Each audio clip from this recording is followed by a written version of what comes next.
The 12 Principles of Animation, a fundamental rule set so revolutionary that every animation student studies them to this day. It's not just students either. Every animator from fresh to veteran is striving to master these principles. Since appeal is such a subjective topic, there will never be a time when an animator has fully mastered them, but we must always try to master them to the best of our abilities.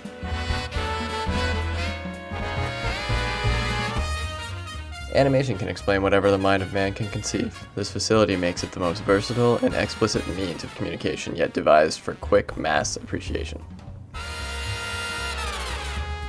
Disney has always strived to innovate on the medium, and quite successfully. In the early Disney days, animators were experimenting heavily, sharing ideas, and really working towards bringing realism in their work with creativity and appeal. They had put signs up all around the studio with animation reminders such as, "Too much action spoils the acting," "Mushy action makes a mushy statement," "Say something," "Be brave," among others. They were truly committed as a studio community to build up each other's skills. The most successful in this were Disney's 9 old men. The old men were Disney's best animators in the early years of the studio, and ultimately the ones who established the 12 principles. Each of the old men specialized in different areas of animation. 2 of these men, named Frank Thomas and Ollie Johnston, specialized in character expression. It was through Frank and Ollie that these principles were introduced to the rest of the world, with the release of their 1981 book, The Illusion of Life, Disney Animation. The way to get started is to quit talking and to begin doing.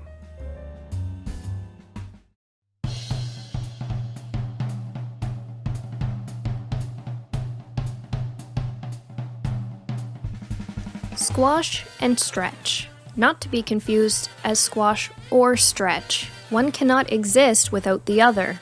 Though there is no definitively numbered order of importance, squash and stretch is the first principle listed in Frank and Ollie's book, The Illusion of Life, Disney Animation. They consider squash and stretch to be the most important principle from a discovery standpoint, and arguably it is. Squash and stretch is how an animator creates the illusion of weight, elasticity, fluidity, and exaggeration. Though we call it an illusion, squash and stretch does exist in our everyday lives. All living things, and even some non-living things, experience squash and stretch. If something has a bone and muscle structure, it's going to have the necessary flexibility needed for squash and stretch. When it comes to non-living objects, the things that won't squash and stretch are rigid shapes, things like wood, glass, and plastic. If an organic creature doesn't have at least a small amount of squash and stretch, it will make them feel like rigid plastic, a lifeless object. When we talk about squash and stretch as an animation principle, we aren't actually talking about its existence. Instead, we're referring to the act of exaggerating the squishiness of real life. The same as when drawing a caricature, an animator is responsible for exaggerating the definable features of real life while minimizing the unimportant details to make the actors on screen as relatable as possible, allowing the viewer to empathize with what they're watching. If anything in an animation feels unnatural, it will distract the viewer and pull them out of the experience. The more flexibility a character has in their body's form, the more a character can open up for expressive and relatable gestures. Animation is not the art of drawings that move, but the art of movements that are drawn. The most basic example of squash and stretch is the bouncing ball. This is why every animation course requires students to animate one. The simplicity of the shape gives the animator a clear view of the deformation, while also not overwhelming them with multiple deformable shapes like a character would have. Squash refers to the squishing or pushing down of the object's mass. The stretch is when you elongate it. They need to be treated like a spring, acting and reacting to each other. Squash can be used to emphasize an antic, stretch to exaggerate a drag, squash to follow through, and stretch to settle. We can see the same formula in real-life actions too. We can clearly see some compression and extension in a jump.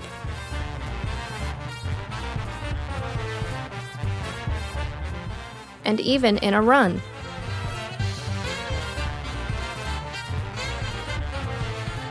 The most important thing to take away from watching live action footage is that even though our bodies are deforming for these actions, we always retain the same mass or volume. If we animated these actions to exaggerate the stretch, but didn't compensate the mass to get thinner as it stretches, the body itself would be expanding, gaining mass. If we squash the ball down, we have to compensate the loss of mass by expanding out the sides.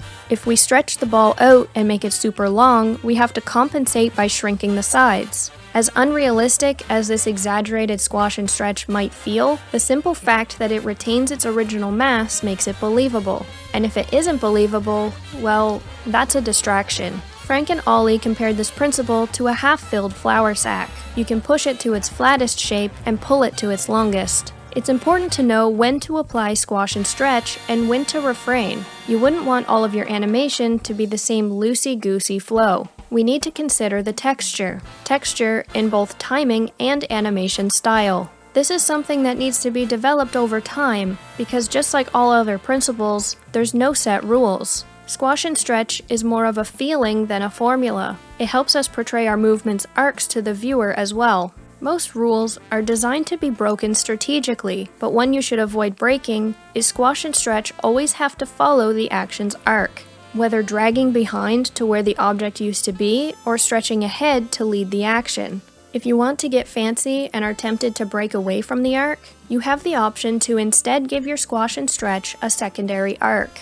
Mind you, the main arc will still need some squash and stretch to maintain believability, but that doesn't mean we can't also give our animation a secondary squash and stretch arc to complement the main action so long as it isn't a distraction. Squash and stretch also helps us emphasize the contrast between our poses. Even the smallest weight shift could be turned into a grandiose action with the help of a little emphasis, your character and animation style permitting, of course.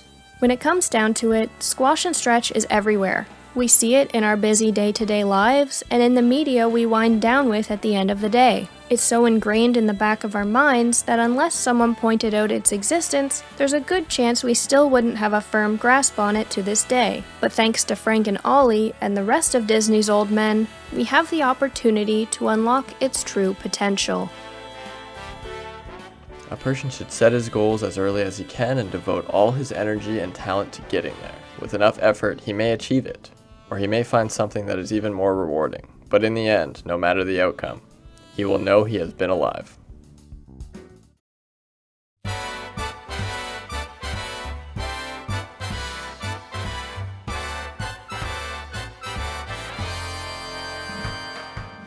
Anticipation, or ANTIC for short. ANTIC is the second principle listed in the book by Frank Thomas and Ollie Johnston, The Illusion of Life Disney Animation. Antics, in short, are a pre-action, an action that acts as a wind-up to propel the character into their main action. Every action, whether on-screen or off, big or small, has anticipation to some degree. Sometimes it's so subtle that we, the viewer, won't even notice it, and other times it's so large and exaggerated that it's impossible to miss it. So why do we need a pre-action? Try jumping without bending your knees first.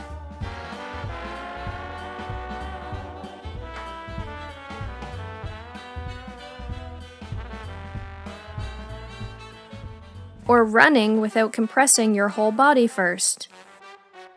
It's quite difficult to do, and we're left with a weak action as a result. We anticipate by building up the power we need to make the main action possible. The bigger the action, the bigger we need the anticipation to be. If you were to animate a large action without any anticipation, the character or object would come across as lifeless and without any weight. Every action in some way relates back to Newton's third law, build and release. There's always an energy buildup followed by a release of energy into an action. This also extends into the face. Expression shifts convey a compression followed by an explosion into the next emotion. Again, these can be so subtle that we barely notice them. Even though anticipation is necessary, it's also a tool we can use to our advantage in our animation. It lets us create a contrast between our poses, emphasizing an action, even if the starting and ending poses are similar. From a storytelling perspective, Anticipation can be used to convey to the viewer how different events link together. It doesn't explain why an action is happening, but it does explain how it's happening. If the viewer understands what action is happening in advance, then they have the time to appreciate how the animator chose it's done. Frank and Ollie referred to this as broadcasting intent. We're telling the audience where to look, what's going to happen, and what direction the action will take place in all at once. We can even get all of this information across by simply having the character turn to look at where they are going to go. Or if a character is going to enter frame from the side, by having another character look in that direction, the viewer will be anticipating something to happen on that side of the screen. It's not about waiting for an action to happen, but building energy so the action can feasibly happen, and direct the viewer to where the action is going to go. The weight of a character is also conveyed through anticipation. Without any anticipation, an object is lifeless, but a character of considerable size will need a big antic for the simplest of actions. Take the Colossus from Shadow of the Colossus, for example. These aren't just large creatures, they feel heavy. One of the contributing factors to why they feel so heavy is the anticipation. Watch them wind up to take a swing at you. It's slow, and it's massive. It also tells the player very clearly where that swing is going to land, so the tiny in comparison character has time to move out of the way. It also tells the player how powerful and painful that swing will be when it lands.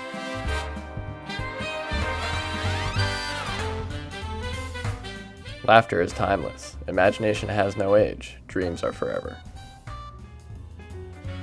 When deciding when we need or when we don't need anticipation, it's important to think about whether what you're animating is a living thing, or if you want the viewer to believe it's a living thing. Anticipation gives objects agency. Sure, a bouncing ball isn't a living creature, but if that ball anticipated a jump, the viewer will automatically view that ball as a living thing that made a conscious decision to make that jump. If we instead made that ball roll off of a shelf, causing it to bounce, it no longer has the necessary agency to make it feel alive. This is the case with any object. If you want to convince someone that a chair is a living thing, give it some anticipation and it will instantly become believable.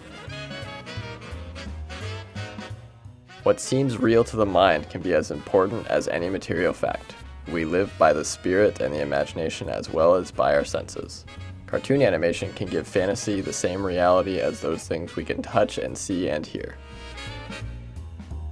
Anticipation is everywhere, in every action. There's no right answer as to how much an action needs, only guidelines we can follow to put us on the right track, so we can later break that mold and try to make our animations as fun to watch as it was making them.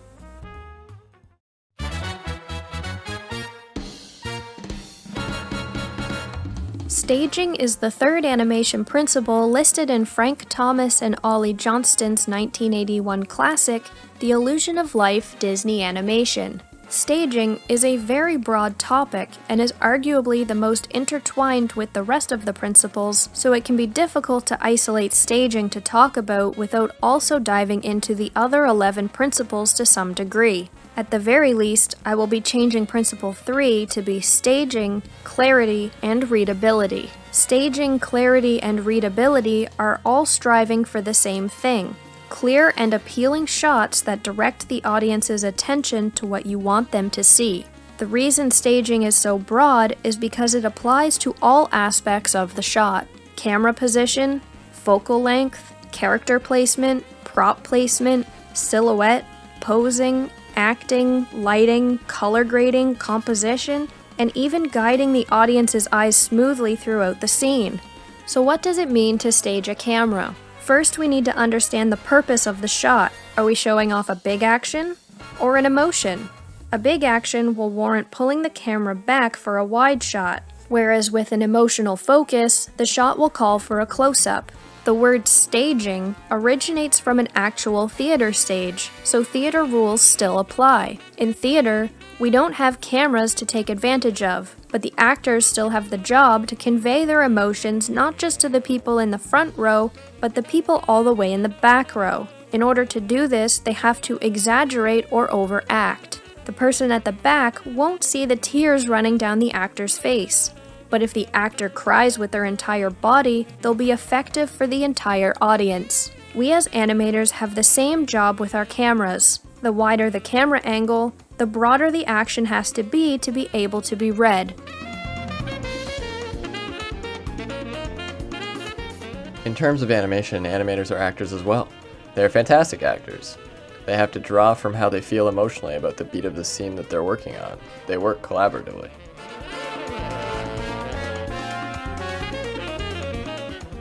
Once we understand the purpose of our shot, it's time to think about the rule of thirds. Rule of thirds is a common principle taught to photographers and graphic designers, but it's equally as important to animators.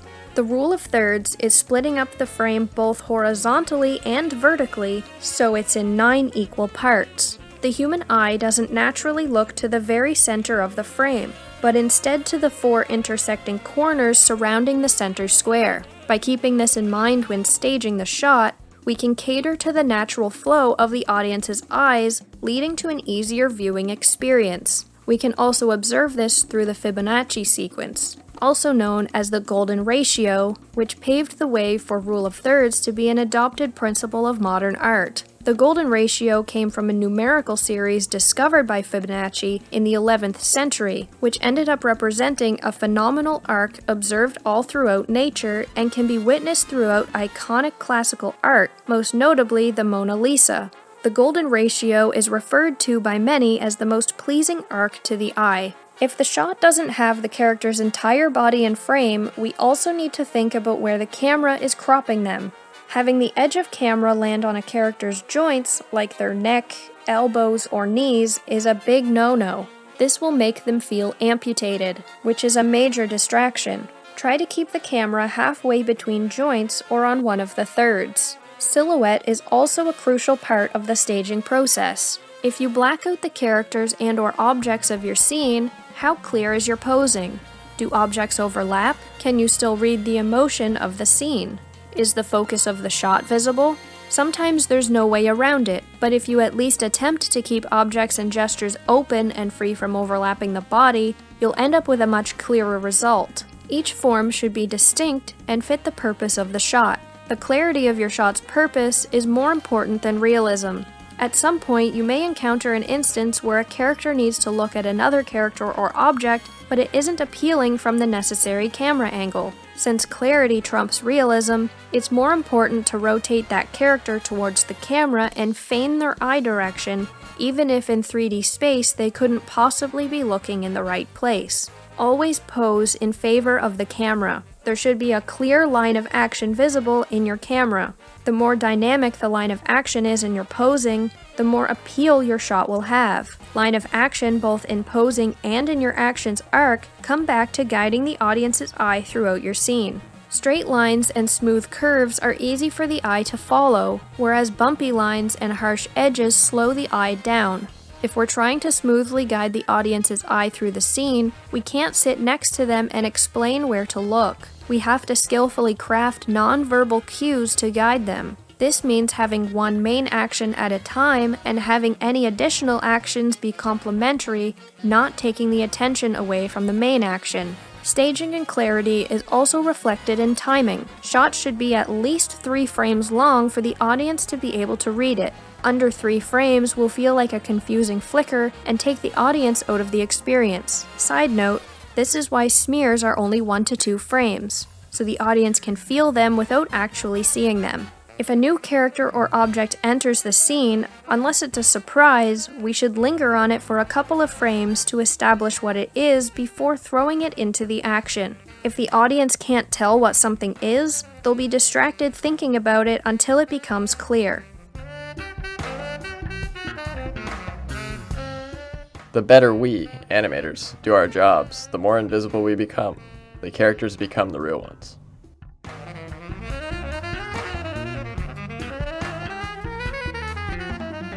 Staging, clarity, and readability is such a broad topic with so many breakable rule sets that it can be fairly difficult to understand early on. It's one of those things to keep revisiting throughout your animation journey to really challenge yourself on what you think you know. is something that can only truly be understood through practice, repetition, and making mistakes.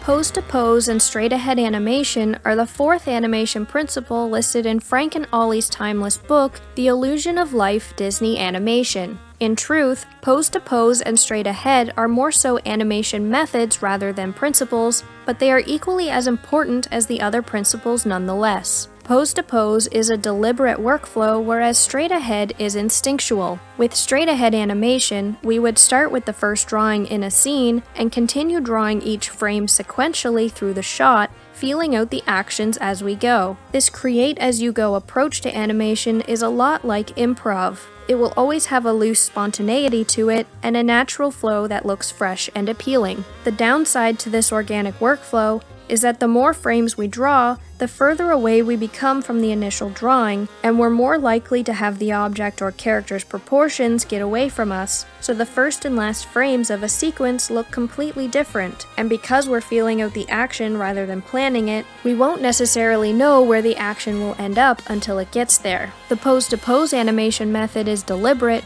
because we're doing the necessary pre-planning required to ensure the object or character lands where we need them to. Instead of drawing every frame in order, we may draw the starting and ending positions of an action before deciding how they will get from point A to point B. At the cost of loose spontaneity, we're gaining control and earlier clarity of the overall look and feel of the sequence. Straight-ahead animation is all about living in the space in the moment, and pose-to-pose is about building a solid foundation for the shot to breathe life into after the pre-planning is complete. Both methods are valid choices, and to a degree boil down to which is the animator's preferred method. They both have strengths and setbacks. To some animators, the choice between pose-to-pose and straight-ahead animating is contextual to what is needed for the shot they're working on. When animating dialogue or emotional shots, the likely choice is the pose-to-pose method. By looking at the shot as a whole, the animator has the opportunity to listen to and really analyze the dialogue clip,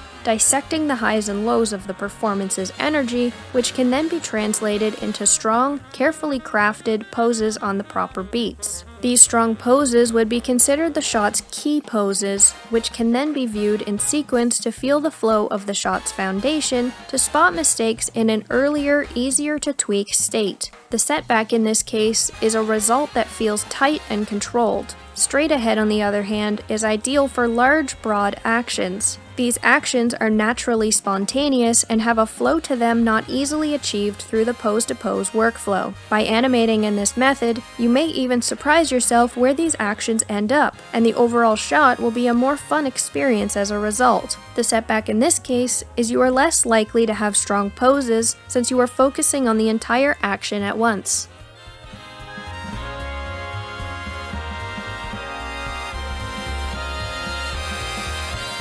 People who get into animation tend to be kids. We don't have to grow up, but also animators are great observers, and there's this childlike wonder and interest in the world, the observation of little things that happen in life. Even though these workflow structures aren't necessarily animation principles, it's completely understandable why Frank and Ollie included them in the list. Every animator should attempt both animation methods to understand how it feels to work with each of them. There's no right or wrong answer on which works better for you, and it's impossible to truly grasp the strengths of each style without experiencing it for yourself. And who knows, you may even surprise yourself in what you're truly capable of creating.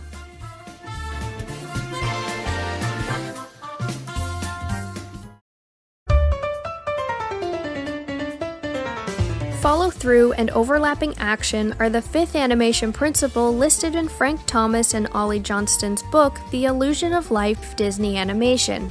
Follow-through and overlapping action are two different concepts that work in conjunction with each other, but we're also going to talk about a concept called drag. Follow-through, overlapping action, and drag are all terms describing different concepts, yet they are often confused with each other. They are all in their own way related to the settle of the body following an action, which can explain the confusion. Examining pose shifts in animation, follow-through refers to the how of the parts of the body continuing to move after the action is already finished. Overlapping action describes the offset in timing between the main action and the parts of the body following through. Drag refers to the technique of delaying parts of the body from the rest. Let's back up a bit and look at the human body. The torso of the body is essentially our core. We move around from here. Things like arms, legs, heads, breasts, hair, and sometimes even fat are considered loose and have the potential of applying drag to them. If we move our torso and the action wasn't being led by our arms, their disconnect from the body's core allows them the opportunity to follow through. How strong of a follow-through should these appendages have? Well, that's completely reliant on the inertia. The faster the main action is, the larger the follow-through will be. The size of the follow-through is also determined by the object's weight. The lighter the object is, the stronger influence the main action will have over it. Let's say you had a yo-yo hanging from your finger, but that yo-yo was sentient, and for some reason it really doesn't like you. When you're moving your hand to the side, you're essentially telling the yo-yo, "We're going this way." But the yo-yo doesn't like you, so it says no. Since it's connected to you by a leash, eventually it has no choice but to move with you. But the yo-yo isn't going to budge a second sooner than it has to. This series of events will happen both when you start and when you stop moving. The yo-yo will always be stubborn and reluctant. In order to determine which part of the motion is the hand and which part is the yo-yo, we need to ask ourselves, what is driving the action? Where is the energy and force of the action coming from? We can also use follow-through to our advantage. The more we break up our body into separate moving pieces, the more interesting the animation will be as a result. Follow-through movements aren't designed to look beautiful on a single frame. They're designed to look appealing in sequence as an enhancement to the main action. If an action happens rather quickly and is hard to read, we can use follow-through to its full extent to show the audience what happened even after the action is already done. We can also use follow-through in our moving holds. So we hit a pose and keep dragging the appendages into an even stronger version of that pose. In other words, extending the duration of the action's overlap. Follow-through and overlapping action work with a different set of physics from the main action, but they are completely reliant on what the main action does. So it's crucial to not only figure out, but finalize the movements from the main action before adding any overlap.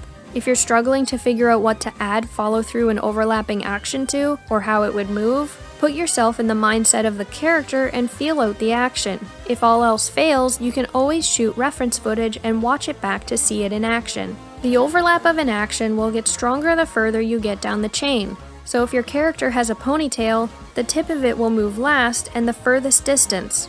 We can measure this by looking at the spacing between the positions on each frame. The closer to the root of the body we go, the less follow-through and overlapping action we will have.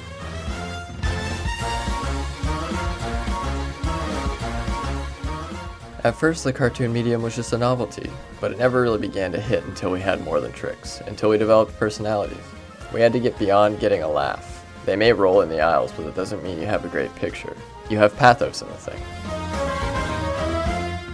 Follow-through and overlapping action are both necessary to grasp a sense of realism in your work and a fun tool to exaggerate and play with to get unrealistic yet believable results. And at the end of the day, fun believability is all we could ever hope for our animations to achieve.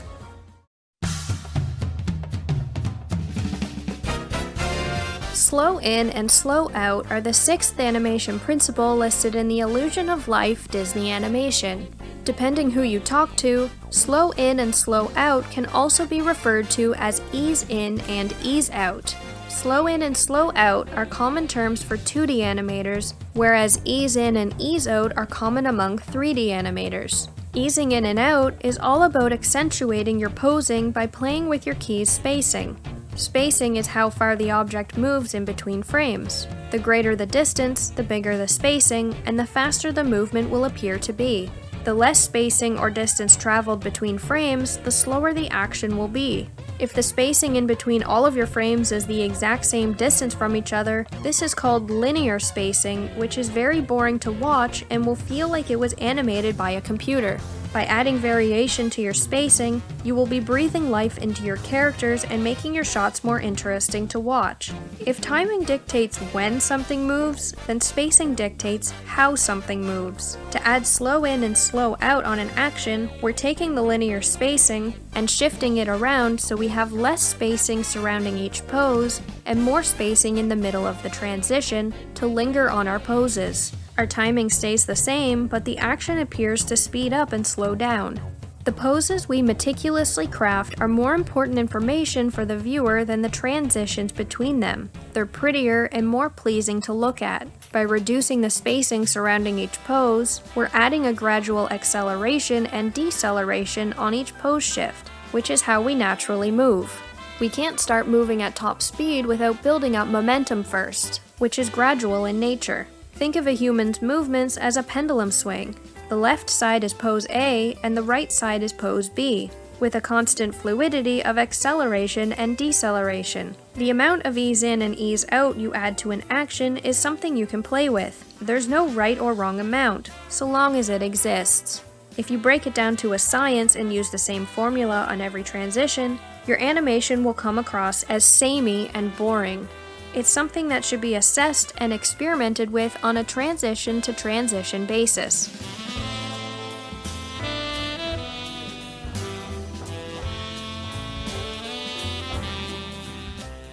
The ones who make it, not only at Disney, but wherever they go, are the ones who learn to be themselves in their work. 2D and 3D animators not only use different terminology, but they also look at the process in opposite ways. When a 2D animator says slow out and slow in, they're referring to slowing out of a pose and slowing into the next pose. When an animator says ease in and ease out, they're saying ease into a transition and ease out of the transition. It's important to know who you're talking to when throwing these terms around. Slow in and slow out, or ease in and ease out, are an important step on every animator's journey. They remove the harshness from your work that exists in the early stages of your blocking and quickly add some necessary life and realism.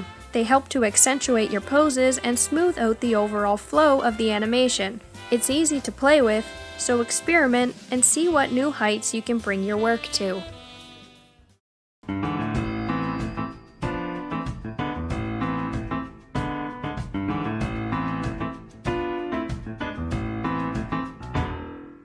Arcs are the 7th animation principle listed in the timeless animation textbook, The Illusion of Life Disney Animation. An arc is an invisible line that your animation follows around the screen to live within the space. They determine how your animation flows and whether or not your motion has any janks or pops. The human eye is attracted to arcs because, unlike straight lines, they are natural. Figure 8s have been proven to be the most attractive arc to the human eye, though any partial variation of a figure 8 is equally as effective. The reason for this is because the arc is already so ingrained in our minds through nature that we can predict where the arc will end up.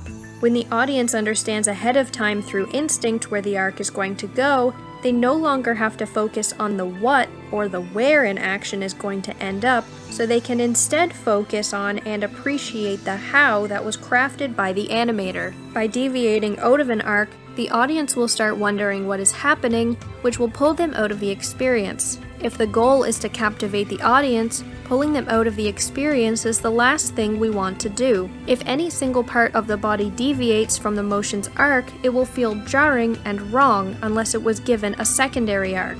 Sometimes the body can be given more than one arc at the same time that complement one another, but because they flow naturally, they won't detract from the experience. This is because adding arcs is adding realism. The longer you spend crafting your arcs, the more natural the end result will feel. Human joints naturally rotate in arcs. Same with the dips and raises of our walks. No matter what we exaggerate or push just that little bit more to the cartoony side, they should always be connected to an arc. This even applies to squash and stretch. Even if the body has already moved past a position in an arc, squash and stretch should still bend around the arc it came from. If your movements operate on stiff or rigid arcs, they will show things like pain and command attention. Even if pain isn't what you are going for, the audience will be asking themselves if pain exists, which detracts from what you're trying to convey.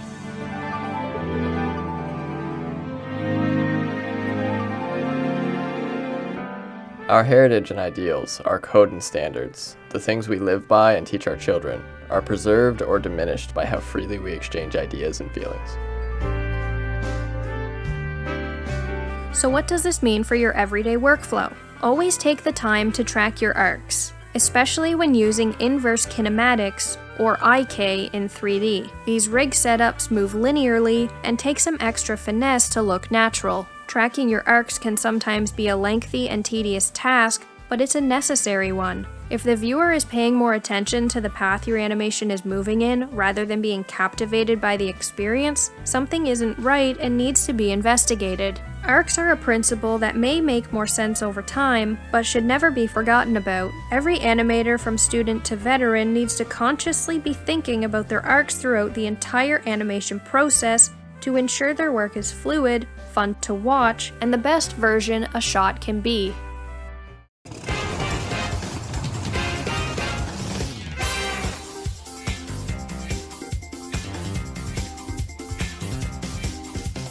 Secondary is the 8th animation principle listed in the Illusion of Life Disney animation. The term secondary is often confused with the 5th animation principle, follow through and overlapping action, but they are actually completely unrelated concepts. Secondary is what I like to refer to as adding a subplot to your animation.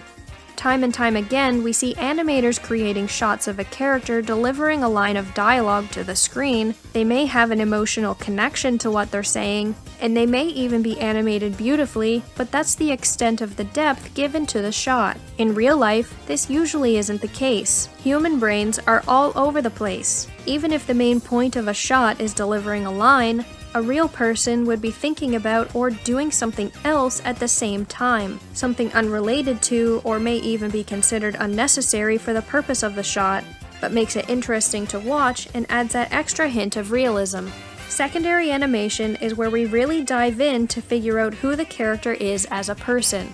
Anyone can deliver a line of dialogue, but does your character have any unique quirks about them? An eye twitch? A specific way they scratch at their arms? Are they often up in space or take a while to register what's being said to them? These are the things that are going to engross your audience into believing your shot is real. Choose actions you believe will fit your character based on their attitude, demeanor, and personality. The oldest cliche for actors is smoking. Having an object like a cigarette gives the actor something to fiddle and divide their attention with, making the performance flow more naturally. Think of it like adding additional acting layers on top of the main action to add texture and help sell the realism of your characters. Until a character becomes a personality, it cannot be believed. Without personality, the character may do funny or interesting things, but unless people are able to identify themselves with the character, its actions will seem unreal. And without personality, a story cannot ring true to the audience. Though it's the most common example, talking doesn't always have to be your main action. Your character could be walking and bobbing their head to some music. The hard part is finding a secondary action that complements the main action rather than distract from it. The secondary action needs to be watchable near mindlessly while the viewer is paying attention to the story progression, similar to how you're hearing background music right now while listening to me talk. It's there to texture the atmosphere with a feeling without grabbing your undivided attention. Once you start thinking in terms of what a character would do alongside the purpose of your shot, your characters will start to feel like they have thoughts, which will instantly convey the realism we're striving for as animators. And remember, realism doesn't mean it has to be realistic. It just means making your characters come to life.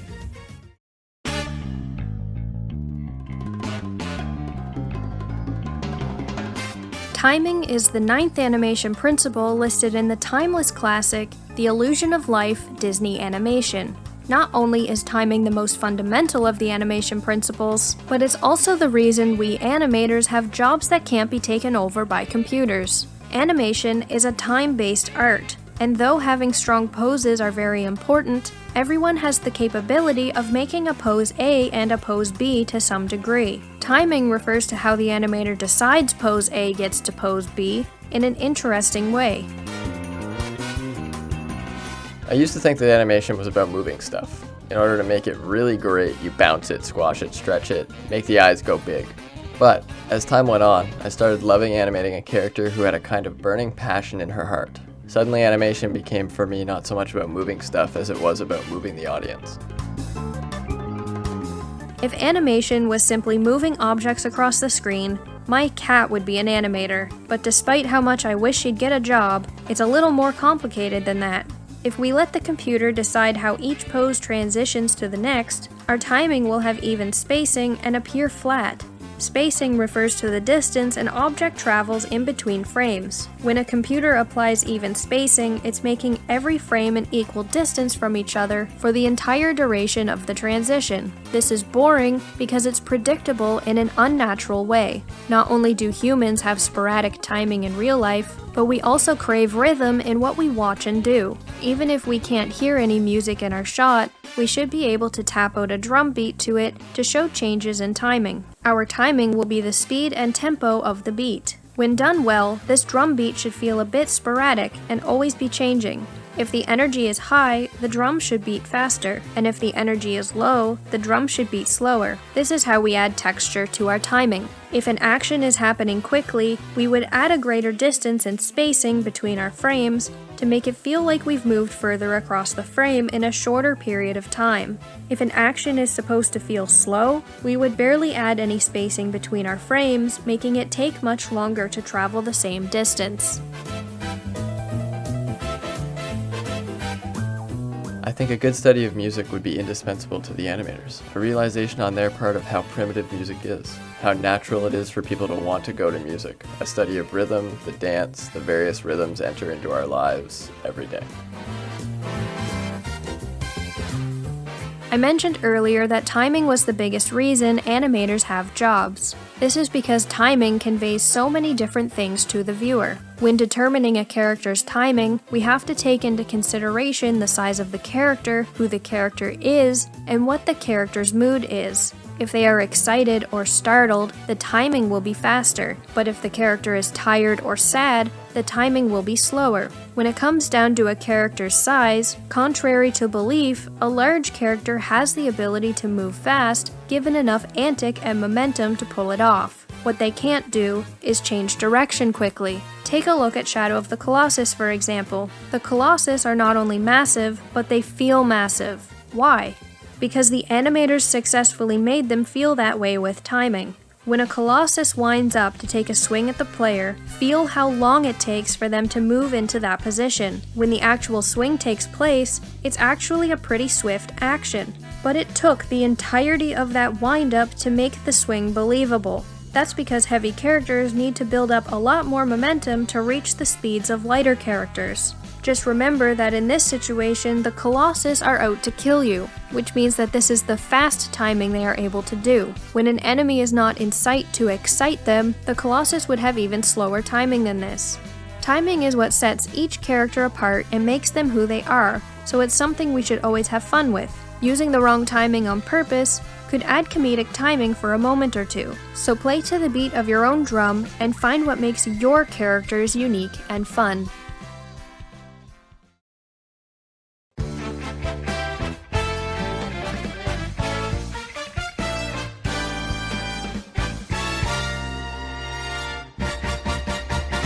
Exaggeration is the 10th animation principle from Frank Thomas and Ollie Johnston's classic, The Illusion of Life Disney Animation. Exaggeration is what sets the animation world apart from reality. Even when we are looking for realism in our work, we have the tools available to us to make our actions have a bigger impact, and we do this through exaggeration.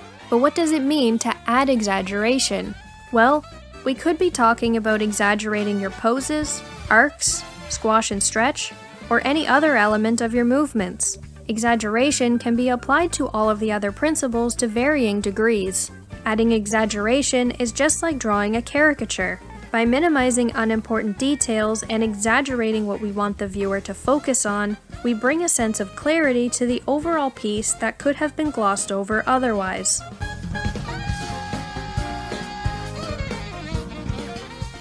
All cartoon characters and fables must be exaggeration, caricatures. It is the very nature of fantasy and fable.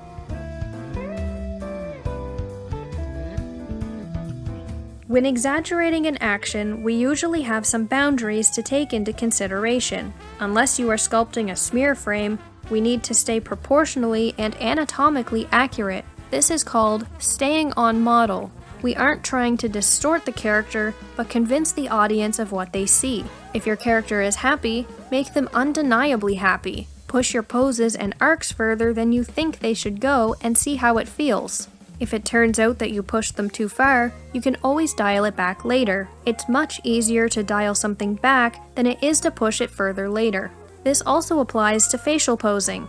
Though body posing is important, 90% of what the audience watches is a character's face, or more specifically, their eyes. The face and eyes tell us so much about a person that we gravitate to it on an instinctual level. Without exaggeration in the face, that thing the audience is glued to, the shot will lack some sense of clarity and become unconvincing to the audience. The other thing we need to keep in mind is consistency. Find who your character is and exaggerate within their limit. If Grandma is using her walker, it would be a bit unbelievable if she smeared across the screen, right? Each character will have their own limit for you to discover as you get to know them. Exaggeration shows confidence, not your character's confidence, but your confidence as an animator. If you aren't confident in your work, your viewers won't be either. There's only two things that limit animation. One is the ability to imagine, and the other is to draw what you imagine. The first thing animation has to have is a change in shape. If I hold my finger there and I bend it down to there, I've changed the shape for that to this. A crude example is the animation that you put into a fellow who is fighting a strong wind. First, he's so far off balance leaning forward, his body is almost parallel with the horizon, and his feet are never going to get out in front of him. A gust of wind hits him and he's suddenly staggering back, trying to keep from falling over. You've changed the perspective of the shape. Now the charm of the animation is how you time that after you've gotten all the character into pose drawings. There's weight to be concerned with. We don't take steps, we fall into them. You take what you know is real and honest and you exaggerate it. You caricature for all it's worth. Then you begin to get the humor, whether it's an action, expression, whatever. On the screen, we may have less than half a second to put over a point. That's where simplification of drawing comes in. The interpretation the animator gives an action will depend on the quality of that animator. You take Frank Thomas and he'll get a heck of a lot more than an ordinary animator could. It's like night and day because Frank is thinking of that character he's putting on that paper as being alive and real. If we can't relate to the audience, we might as well give up. That's what Walt wanted. Everything you do, whether it be posing, line of action, motion arcs, or anything else you can think of, can be pushed further if you're willing to give it a chance. How far you push it depends on how grounded in realism you want your character or shot to be. Just remember to have confidence while you work, and you may just surprise yourself with what you're capable of.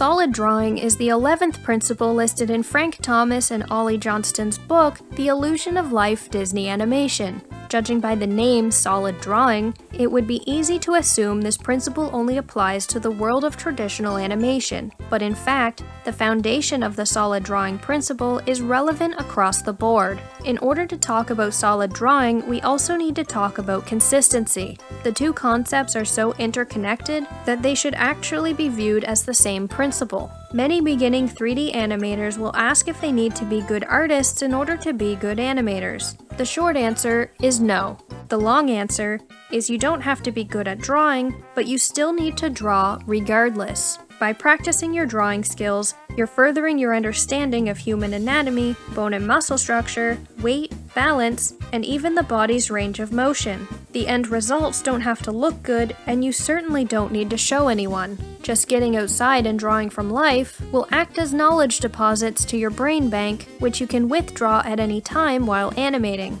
Even if you think you're a terrible artist now, you will naturally develop the skill as you practice. Just like you wouldn't expect a child to be a pro gamer the first time you hand them a controller, drawing is a skill that gets better from repetition. Artistry is like any other skill or muscle. If you don't work at it, it will get weak.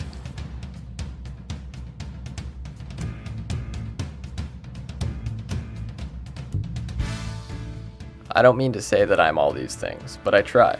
I got accused over the years of being a fine draftsman. Actually, I don't really draw that well. It's just I don't stop trying as quickly. I keep at it. I happen to have high standards and try to meet them. I have to struggle like hell to make a drawing look good.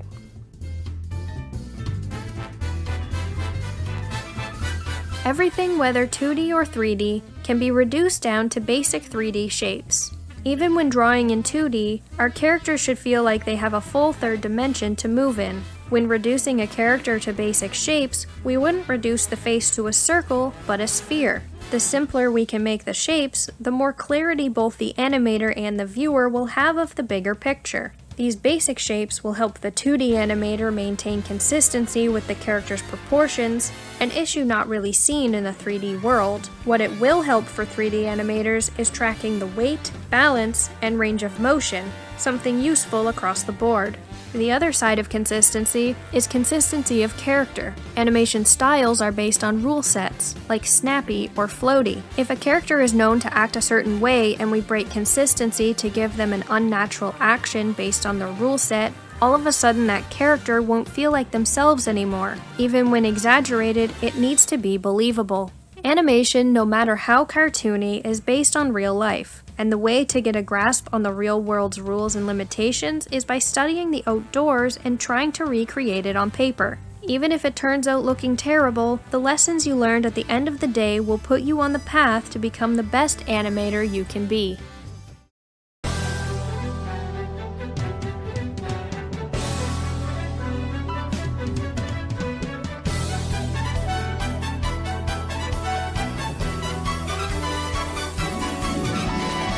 Appeal is the 12th and final of the 12 animation principles listed in Frank Thomas and Ollie Johnston's book, The Illusion of Life Disney Animation.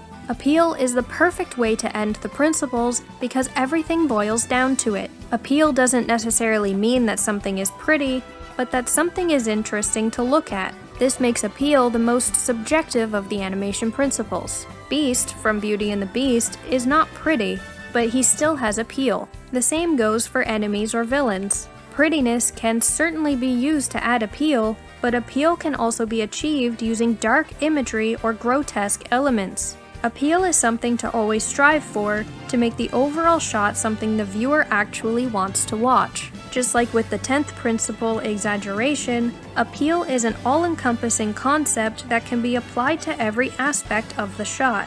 When it comes to character design, simpler designs that can be broken down into basic shapes have more appeal by default. They're easier to look at and identify, but character design runs deeper than just a character's appearance. They must also have an appealing personality that can evoke an emotional connection from the viewer, whether it be positive or negative. If the viewer hates your villain for reasons based on their personality rather than bad or lack of design, you've successfully created an appealing villain. Even if it won't be addressed in your shot or scene, give your character a backstory.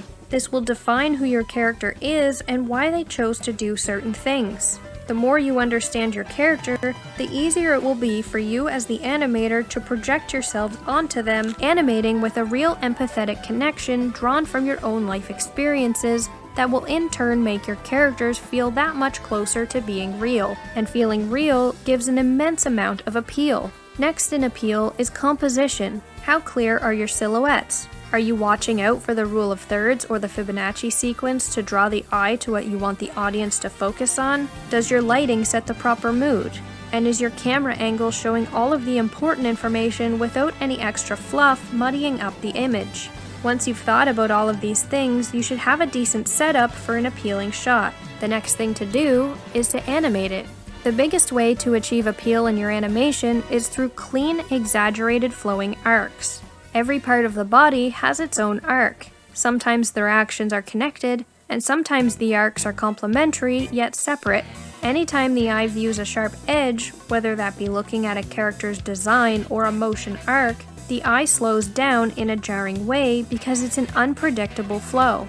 By keeping your arc smooth, the viewer's eye will keep up at the pleasing pace you want it to. We can also add appeal to our animation through asymmetry. Symmetry is unnatural.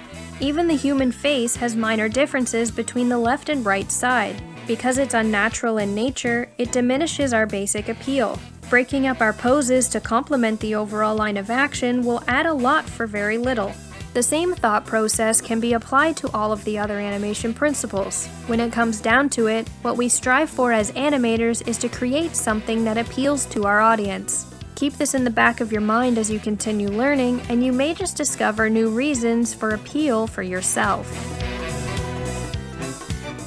My final 2 cents worth of advice is to develop an all-consuming curiosity for things both exotic and ordinary. Read, study, practice, delve, probe, investigate, and above all, be flexible, keep an open mind. The world is changing fast. Don't get caught in the corner of the ring.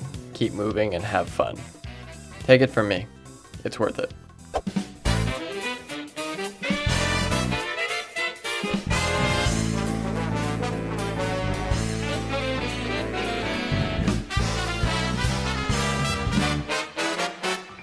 With that, we've officially reached the end of all 12 animation principles. There are plenty of other concepts out there to cover and discover in the future, but embarking on the never-ending journey to master these 12 is crucial to the animator's process. Frank Thomas and Ollie Johnston are brilliant animators who made a massive impact on the foundation for all the new animators of today, and they were completely accurate in choosing the 12 concepts they did to make up the 12 principles of animation. I hope this series helped even a little bit at furthering your understanding of these principles, and until next time, thank you so much for watching.